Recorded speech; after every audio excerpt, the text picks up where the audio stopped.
ہم کیوں نمازوں سے محبت نہیں کرتے؟ بے نمازی، میں آپ کو یقین کریں وہ وعیدیں سنا نہیں سکتا، لیکن ٹرائی ٹو انڈرسٹینڈ یہ جرم کتنا بڑا ہے۔ تمہیں پورے دن میں 5 بار اللہ کی بارگاہ میں سر جھکانے کا ٹائم نہیں ملتا۔ اللہ سے وعدہ کر لو، آج پکی نیت کر لو، کچھ بھی ہو جائے آج کے بعد ہماری کوئی نماز قضا نہیں ہوگی۔ آپ کو پتا ہے نمازی کو تحفہ کیا ملے؟ آئے نماز کے فضائل تو سنو یار۔ نماز کو عماد الدین کہا گیا، دا پلر آف اسلام۔ اس بلڈنگ میں کسی بھی بلڈنگ کے پلر نکال دیں، بلڈنگ کا کیا ہوگا؟ گر جائے گی۔ ہماری بلڈنگ میں پلر ہی نہیں، اگر ایمان کا پلر ہے اسلام، نماز جو ہے۔ نماز میرے آقا کی آنکھوں کی ٹھنڈک ہے۔ نمازی کو پل صراط پر نور عطا کیا جائے گا، نمازی کی قبر روشن کر دی جائے گی، نمازی کی قبر کو تا حد نگاہ وسیع کر دیا جائے گا۔ اور سنو، سب سے بڑا انعام جو نمازی کو ملے گا کہ اسے بروز قیامت اللہ کا دیدار کروایا جائے گا۔ جس خالق نے مجھے بنایا اس کا دیدار مجھے کرایا جائے گا، پھر میں نماز کیسے چھوڑ دوں؟ اور اس کے برعکس اشجع الاقرا، حدیث کے الفاظ میں بیان کر رہا ہوں، ایک گنجا سانپ بے نمازی پر قبر میں مسلط کر دیا جائے جو قیامت تک نماز نہ پڑھنے کے سبب اسے مارتا رہے۔ کیسے برداشت کرے؟ کیا فائدہ اتنے بڑے بڑے گھروں کا، اتنے پیارے بیڈ رومز کا اور اتنے خوبصورت باتھ روم کا، جس قبر میں جانا ہے اگر وہ سانپ اور بچھو ہے تو بیکار ہے یہ گھر۔ ارے دنیا میں اللہ نے اچھے گھر دیے، قبر بھی اچھی بنانے کی فکر کرو نا، کہ میں مروں تو ادھر بھی چین سے رہوں۔ سب سے پہلا فرض نماز ہے، سب سے پہلی بڑی نیکی نماز ہے۔ لوگ کہتے ہیں وظائف بتاؤ، کیا خوبصورت بات میرے پیر و مرشد فرماتے ہیں، فرماتے مسلمان مرد بالغ کے لیے سب سے بڑا وظیفہ 5 وقت کی نماز ہے۔ نماز پڑھنی نہیں اور وظائف پوچھنے، پہلا وظیفہ نماز ہے۔ تو آج نیت کر کے جانا ہے۔ اور سنو، بے نمازی کے بارے میں میرے آقا فرماتے ہیں، نبی پاک علیہ الصلوۃ والسلام نے اپنے دونوں ہاتھوں کو اس طرح ملا کر بتایا کہ بے نمازی کو قبر ایسے دبائے گی کہ اس کی پسلیاں ٹوٹ پھوٹ کر ایک دوسرے میں پیوست ہو جائے۔ کیسے سہ سکے؟ بہانے نہ کرو نماز سے، طبیعت ٹھیک نہیں ہے تو فلاں کام ہے، کسی صورت میں نماز معاف نہیں ہے۔ لیکن ہاں، یا تھوڑے تھوڑے بہانے پر، یار بس آج طبیعت، اگلے جمعے سے نماز پکی، بس ابھی 2 دن بعد نماز پڑھوں گا، نہیں۔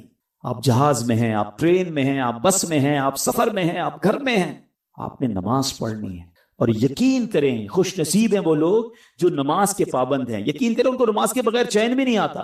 جو پکے نمازی ہیں نا، ان سے ملیں آپ کبھی، اور ماشاءاللہ یہاں بہت سارے ایسے ہیں، ان کو تو جس طرح کھانا نہیں کھایا بغیر چین نہیں آتا، لگتا ہے ابھی تک عشاء نہیں پڑی، یار ابھی میری ظہر باقی ہے۔ اب ان کو ریکال اندر سے آتی ہے، ان کو یاد نہیں کروانا پڑتا۔ جس دن تم نے نماز کی عادت بنا لی، نماز تمہاری زندگی کا حصہ بن جائے گی۔ پیارے آقا مدینے والے مصطفیٰ صلی اللہ علیہ وسلم نے فرمایا، اللہ پاک کی خاطر آپس میں محبت رکھنے والے جب آپس میں ملیں، ہاتھ ملائیں اور نبی پاک صلی اللہ تعالی علیہ وسلم پر درود بھیجیں، تو ان کے جدا ہونے سے پہلے دونوں کے اگلے پچھلے گناہ بخش دیے جاتے ہیں۔ جب بھی ہاتھ ملایا کریں آپس میں دو مسلمان، تو ہاتھ سلام بھی کریں اور پھر نبی پاک علیہ الصلوۃ والسلام پر درود بھیجا کریں۔ تو یہ عادت اپنا لیجئے۔ میٹھے میٹھے اسلامی بھائیوں، آج کے بیان کا موضوع کیا ہے؟ آج ایک بہت ہی عظیم ہستی کا ذکر خیر بھی کرنا ہے اور ایک بڑے ہی اہم موضوع پر اسی ضمن میں بات بھی کرنی ہے۔ 2 ذوالقعدہ کو دنیا علم کی ایک عظیم ہستی، جن کو صدر الشریعہ بدر الطریقہ حضرت علامہ مفتی محمد امجد علی اعظمی رحمۃ اللہ تعالی کہا جاتا ہے، ان کا عرس منایا جاتا ہے۔ لہٰذا صدر الشریعہ کا فیضان حاصل کرنے کے لیے ابتدا میں ہم صدر الشریعہ کی کچھ باتیں سنیں گے، ان کے اوصاف سنیں گے، اور پھر اس کے بعد انشاءاللہ اپنے موضوع کی طرف آ جائیں گے۔ اللہ کریم صدر الشریعہ کے مزار پر، ان کی قبر پر کروڑوں رحمتوں کی بارش نازل فرمائے اور ان کے فیوز و برکات سے ہمیں مالا مال فرمائے۔ یہ کیسی عظیم ہستی ہیں جن سے انسپریشن کس نے حاصل کی؟ وہ کہتے ہیں نا، فیضان وہ جو نظر آتا ہو۔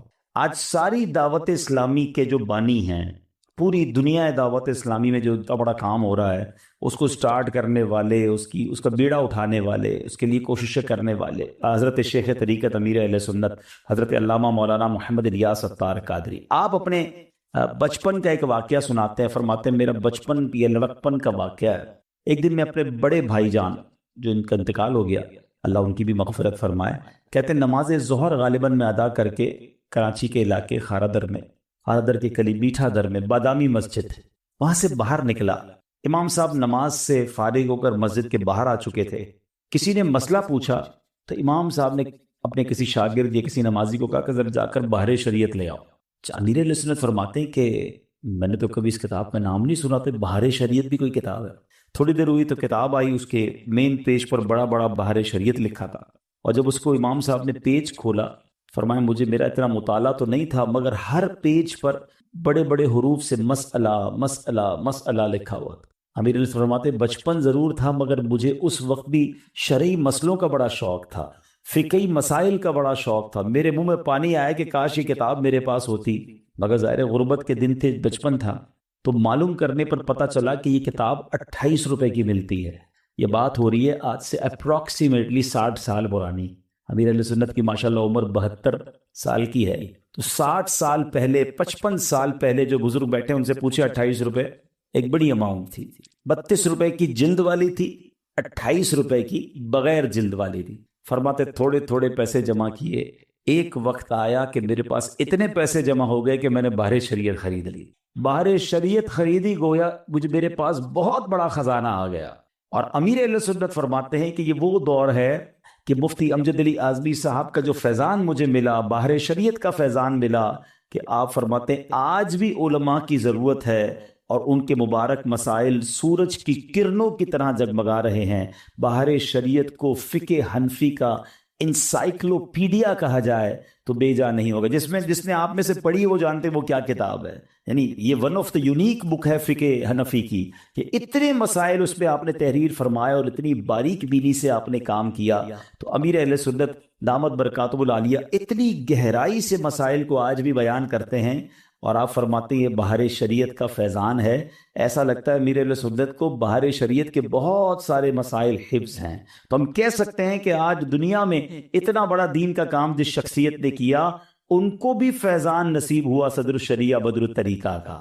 اور یہ اب حضرت مفتی امجد علی اعظمی صاحب کے لیے کتنی بڑی صدقہ جاریہ والی بات ہو گئی کہ ایک نوجوان ہے جو آپ کی کتاب دیکھتا ہے، آپ کی کتاب پڑھنے کا جذبہ پیدا ہوتا ہے، پیسے جمع کر کے خریدتا ہے، اور پھر وہ مسائل ایسے یاد کر لیتا ہے کہ پھر لاکھوں کو مسائل سکھاتا ہے، کروڑوں لوگ اس سے فیض یاب ہوتے ہیں. تو آپ سوچیں مفتی امجد علی اعظمی صاحب کا کیا مرتبہ ہوگا. یہاں ایک اور چھوٹی سی بات، آج کے نوجوان پیسے جمع کرتے ہیں موبائل خریدنے کے لیے، پیسے جمع ہو رہے ہوتے ہیں موٹر سائیکل خریدنے کے لیے، کوئی گیم خریدنے کے لیے ہیں. ہمارے ٹارگٹس کچھ اور ہیں. اللہ والوں کے ٹارگٹس کیا ہوتے تھے؟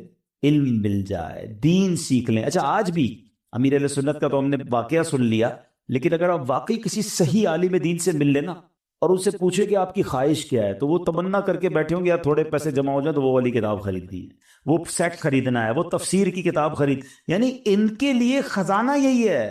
علم کے جو شوقین ہوتے ہیں نا، ان کے لیے خزانہ یہی ہوتا ہے. اتنا خوش ہوتے ہیں وہ خرید کے. میں تو بہت قریب سے دیکھا ہے کہ وہ کسی کتاب کو خرید کر اتنا خوش ہوں گے کہ بس الحمدللہ یہ کتاب مل گئی. کسی اور ملک میں ہوگی تو ادھر پیسے بھجوائیں گے کہ یار کوئی آ رہا ہو تو میرے لیے کتاب لیتے آنا. یعنی یہ ہے علم کے جو غواص ہوتے ہیں نا، جو غوطہ لگانے والے ہوتے ہیں، پھر جا کے انہیں موتی ملا کرتے ہیں. اللہ مجھے آپ کو بھی علم دین کا شوق نصیب فرمائے. یہ جو بہار شریعت ہے نا، یہ 100 سال تقریباً پرانی کتاب ہے، تو اس کی اردو بہت ڈیفیکلٹ تھی، ہر آدمی پڑھ نہیں سکتا تھا.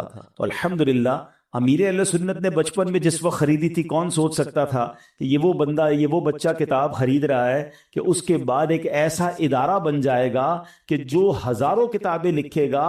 اور بہار شریعت جو ہے دنیا اسلام میں اگر آسان زبان میں تخریج کے ساتھ بہترین بائنڈنگ میں اگر کسی تنظیم نے شائع کی ہے تو وہ بھی دعوت اسلامی ہے. اب آپ بہار شریعت پڑھیں تو بہت آسان لگتی ہے. اچھا اور آسان کر دیا، شاید 3-4 ہزار روپے کا سیٹ بنتا ہے آج کے دنوں میں. کوئی کہے یار اتنا بڑا سیٹ خریدیں گے، بہار شریعت کی اپلیکیشن بنا دی. موبائل اپلیکیشن میں آپ بہار شریعت ڈاؤن لوڈ کر لیں. اب جو مسئلہ معلوم کرنا ہے آپ اس میں لکھیں نماز، تو نماز کے جتنے مسائل ہیں وہ اس اپلیکیشن کے ذریعے بہار شریعت سے وہ اپلیکیشن آپ کو نکال کے دے دے گی. یعنی میں ایک اور بات کہوں، پہلے کے زمانے میں نا جتنا پیچھے جائیں شوق زیادہ تھا مگر علم سیکھنا مشکل تھا. آپ نے وہ روایتیں سنی ہوگی نا کہ صحابہ کرام، اولیاء کرام مہینوں کا سفر کرتے تھے ایک حدیث سننے کے لیے. پتا چلتا تھا کہ فلاں ملک میں ایک راوی ہیں جن کے پاس ایک حدیث ہے، وہ روایت کرتے ہیں حدیث کو، سفر کر کے جاتے تھے اور وہ ایک حدیث سنتے تھے، پھر سفر کر کے واپس آتے تھے. پھر اگلا دور آیا جو 100-150-200 سال پرانے سے کتابیں لکھی گئیں، مگر موبائل اپلیکیشن یہ سب تو نہیں تھا. اب دین سیکھنا جتنا آسان ہے، پچھلے 1400 سالوں میں دین سیکھنا اتنا آسان نہیں تھا، مگر شوق چلا گیا، ذوق چلا گیا۔ یعنی اب تو اتنا آسان ہو گیا ہے، نہ کتابیں خریدنے جانا ہے، نہ کتابوں کے لیے کوئی لائبریری بنانی ہے، اب تو ڈاؤن لوڈ کر لیں بھائی اور پڑھتے جائیں۔ اب تو آڈیو بکس آ گئی ہیں، آن لائن کورسز آ گئے ہیں، درس نظامی بھی بندہ آن لائن کر سکتا ہے، مگر بات وہی ہے کہ وہ ذوق اور وہ شوق نہ رہا، وہ علم کی قدر نہ رہی۔ ہم جس شخصیت کی بات کر رہے ہیں وہ علم کے سمندر تھے، صدر الشریعہ بدر الطریقہ کی تو کیا بات ہے، اور ان کی قدر وہی جانتا ہے جس نے بحر شریعت پڑھی ہو۔ اللہ کریم ہم سب کو ان کے صدقے علم نافع نصیب فرمائے۔ آپ کا کچھ تعارف سن لیتے ہیں۔ محسن اہل سنت، خلیفہ اعلی حضرت، مصنف بحر شریعت، حضرت علامہ مفتی امجد علی اعظمی رضوی، سنی، حنفی، قادری، برکاتی رحمت اللہ تعالی علیہ 1300 سنہ ہجری میں ہند کے ایک قصبے مدینۃ العلماء گوسی شریف میں پیدا ہوئے۔ آپ نے ابتدائی تعلیم اپنے دادا مولانا خدا بخش سے گھر پر ہی حاصل کی، پھر اپنے قصبے ہی میں مدرسہ ناصر العلوم میں پڑھتے رہے۔ اس کے بعد آپ پیلی بھیت میں حضرت مولانا وسیع احمد صورتی کی خدمت میں حاضر ہوئے، ان سے دورہ حدیث مکمل کیا۔ درس نظامی یعنی عالم کورس مکمل ہونے کے بعد صدر الشریعہ صوبہ بہار ہند میں مدرسہ اہل سنت میں آپ نے پڑھانا شروع کیا۔ اسی دوران بریلی کے تاجدار امام عشق و محبت اعلی حضرت کی زیارت نصیب ہوئی، اعلی حضرت سے بیعت کا شرف حاصل کیا۔ صدر الشریعہ کو یہ بھی شرف حاصل ہوا کہ 18 سال سیدی اعلی حضرت امام اہل سنت کی صحبت اور خدمت میں حاضر رہے۔ مرشد کامل کا منظور نظر امجد علی، مرشد کامل کا منظور نظر امجد علی، اس پہ دائم لطف فرما چشم حق بین رضا۔ اے میرے میٹھے اسلامی بھائیوں، صدر الشریعہ نے ساری زندگی دین متین کی خدمت میں گزار دی۔ اچھا، یہاں ایک اور بات بھی بتا دوں، یہ جو کنز الایمان شریف ہے، ترجمہ قرآن کنز الایمان جو اعلیٰ حضرت نے لکھا، یہ بھی مفتی امجد علی اعظمی رحمت اللہ تعالی علیہ نے ضد کی تھی۔ اعلیٰ حضرت سے بار بار عرض کرتے تھے کہ حضور آپ ایک ترجمہ قرآن دے دیں، آپ فرماتے میرے پاس ٹائم ہی نہیں ہے، مصروفیت بہت زیادہ تھی، فتاوے لکھنے ہوتے تھے، لوگ ملنے آتے تھے، کہ حضور بس آپ ترجمہ دے دیں جو آپ کے قلم سے نکلے گا، ایسا ترجمہ دنیا میں اور کوئی نہ ہوگا۔ بہت انہوں نے جس کو کہتے ہیں نا فالو کیا۔ اب سیدی اعلیٰ حضرت نے انہی کے ذمے کام لگا دیا، فرمایا ٹھیک ہے، عصر کے بعد تھوڑا وقفہ ہوتا ہے، میرے پاس آ جایا کرو، تم قرآن کی آیت تلاوت کرتے رہنا، میں ترجمہ زبانی بیان کرتا جاؤں گا۔ اچھا، یہ کنز الایمان کا جو ترجمہ ہے نا، وہ ترجمہ لکھنے کے لیے علماء بڑی بڑی ڈکشنریاں، بڑی بڑی تفاسیر، بڑی بڑی کتابیں لے کر بیٹھتے ہیں، پھر ایک ایک آیت کا ترجمہ ہوتا ہے۔ اعلیٰ حضرت امام اہل سنت نے جو کنز الایمان عطا فرمایا، جس کی آج پوری دنیا میں دھوم ہے، مفتی امجد علی اعظمی حاضر ہوتے تھے کاغذ قلم لے کر، آیت تلاوت فرماتے، اعلیٰ حضرت فی البدی رائٹ اوے اس کا ترجمہ بتاتے جاتے، وہ لکھتے جاتے۔ اچھا، مفتی امجد علی اعظمی کہتے میری ڈیوٹی یہ تھی کہ میں یہ ترجمہ لکھنے کے بعد گھر جاتا اور مختلف تفاسیر نکالتا، علماء کرام کے ترجمے نکالتا، عربی کی کتابیں نکالتا، اور اس کے ساتھ اعلیٰ حضرت کا ترجمہ میچ کرتا۔ کہتا جب ساری تفسیر پڑھتا تو سمجھ آتی تھی کہ ان سب تفسیروں کا نچوڑ اعلیٰ حضرت نے ترجمہ کنز الایمان میں عطا فرما دیا ہے۔ تو یہ بھی احسان ہے مفتی امجد علی اعظمی صاحب کا کہ سیدی اعلیٰ حضرت کو تیار کیا کہ آپ ترجمہ قرآن کنز الایمان عطا فرمائیں۔ بہرحال آپ کا انتقال بھی کیسا شاندار ہوا ہے، مرنا تو سبھی نے ہے، مگر آپ کا سفر حج میں انتقال ہوا۔ آپ اپنے شہر سے بمبئی تشریف لائے، وہاں سے پانی کے جہاز میں لوگ حج پر جاتے تھے، مگر آپ پانی کے جہاز میں سوار ہونے سے پہلے ہی آپ کو نمونیا ہو گیا، اور سفینے میں سوار ہونے سے پہلے ہی ذوالقعدۃ الحرام کی دوسری شب 12:26 پر اس دنیا فانی سے آپ رخصت ہوئے۔ اور سبحان اللہ، یہ کیا فضیلت ان کو حاصل ہوئی کہ حدیث پاک کے مطابق جو شخص حج کے لیے گھر سے نکلے اور راستے میں وفات پا جائے، قیامت تک اس کے لیے حج کرنے والے کا ثواب لکھا جائے گا۔ آئے ہائے ہیں، اللہ ہمیں بھی راہ مدینہ میں موت عطا فرمائے، اللہ کرے مدینے میں گنبد خضرا کے سامنے موت عطا فرمائے، سبحان اللہ۔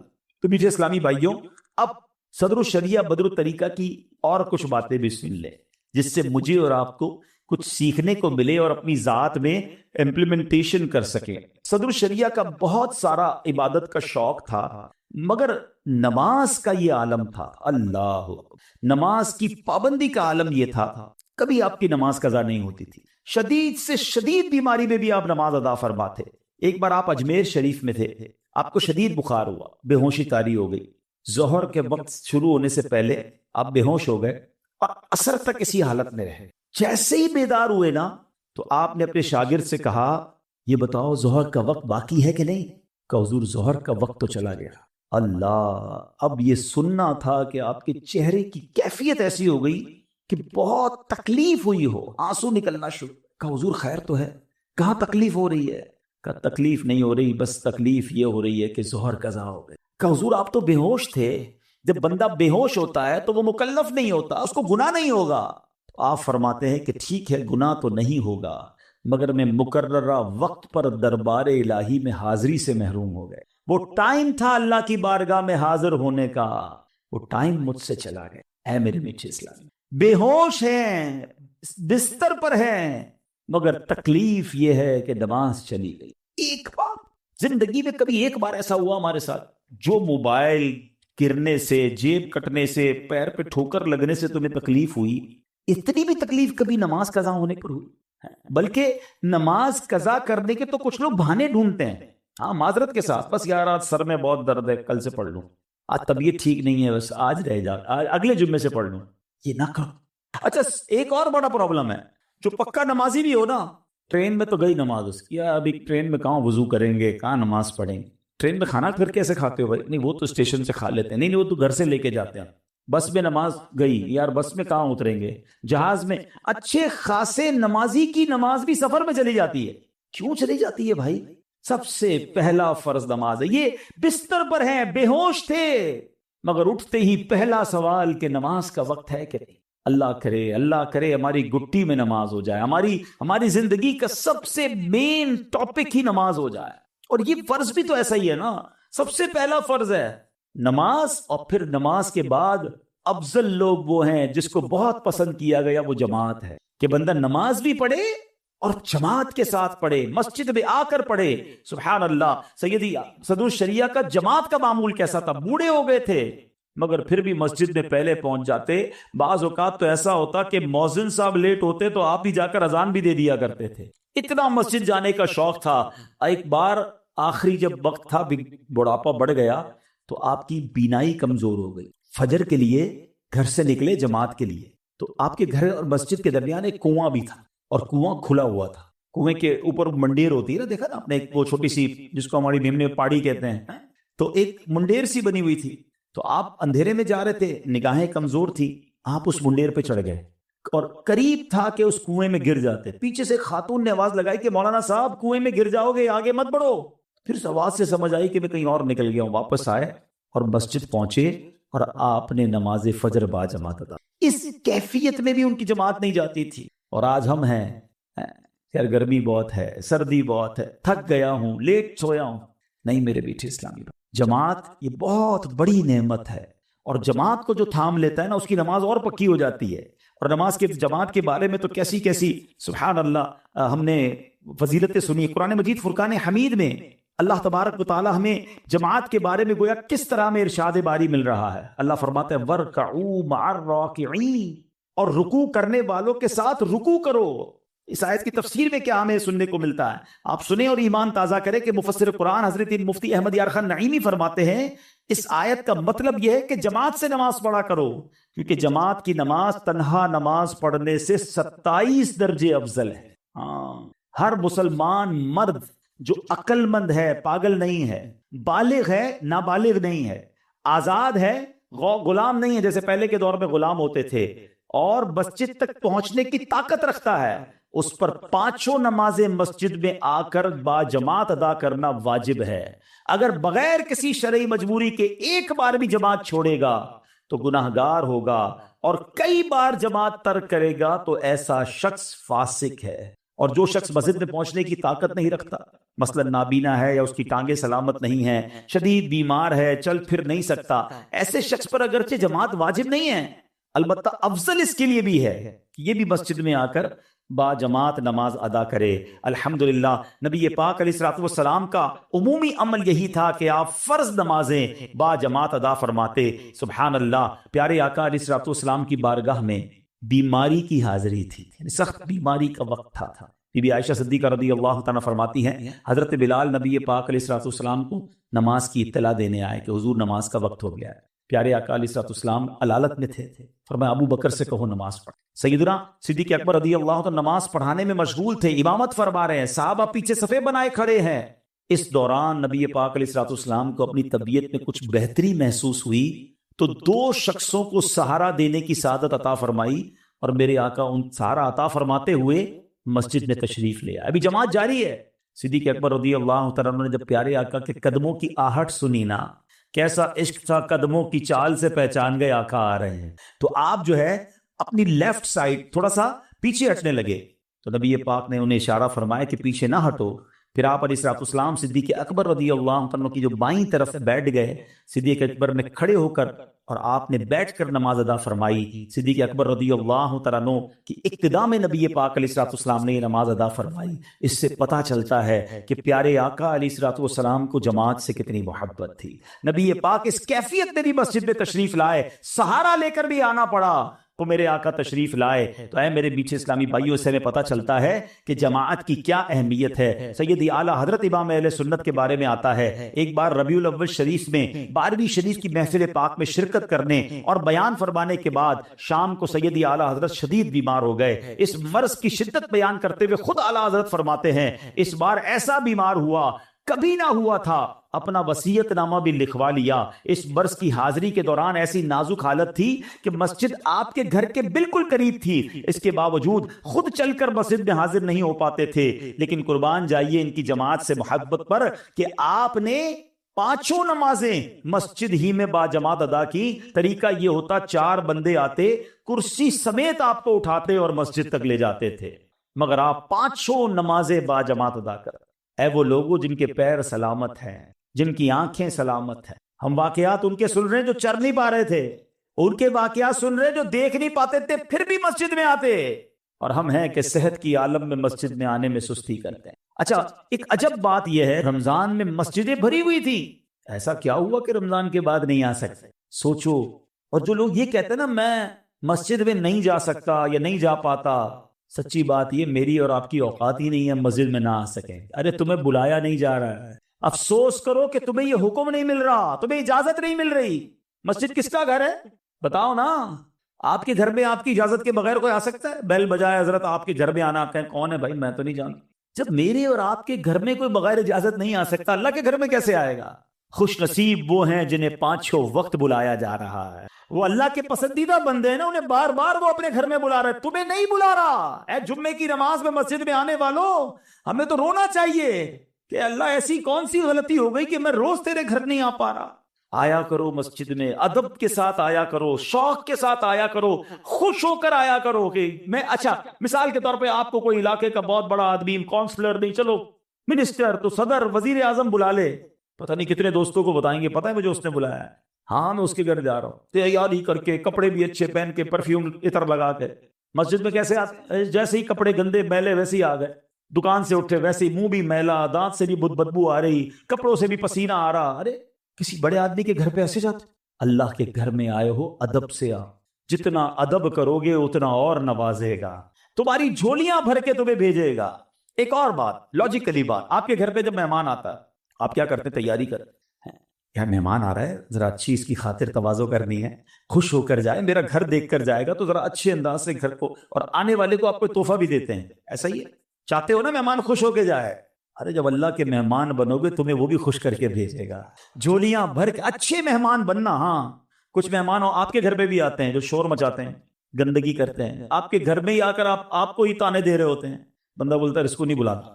یہ جن کا داخلہ بند ہو جاتا ہے نا مسجد میں، آنا جانا بند ہو جاتا ہے، وہ خود ہی سوچے غلطی کی ہے کوئی، لگتا ہے مسجد جا کر شور مچایا ہوگا، مسجد جا کر گندگی کی ہوگی، مسجد جا کر بھی موبائل میں لگے ہوئے ہوتے ہیں، مسجد جا کر بھی ہنسی مذاق چل رہی ہوتی ہے۔ آپ کو پتا یہ مسجد ہے، اللہ کا گھر ہے، اس کا ادب کتنا ہے۔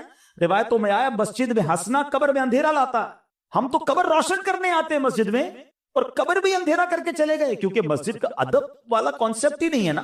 دنیا والوں کے گھر جاؤ تو بچوں کو بھی سمجھا کے جاتے ہیں شور مت کرنا، بہت بڑے آدمی ہیں ناراض ہو جائیں گے بچے، وہاں بڑا ادب سے رہنا، اور یہاں بچوں کو لا کے پیچھے چھوڑ دیتے ہیں، ادھر تو چھوڑو کعبے میں چھوڑ دیتے ہیں، بچے گھوم رہے ہیں، کھیل رہے ہیں، کود رہے ہیں۔ یہی حال کسی بڑے آدمی کے گھر پہ کرتے ہو اپنے بچوں کے ساتھ؟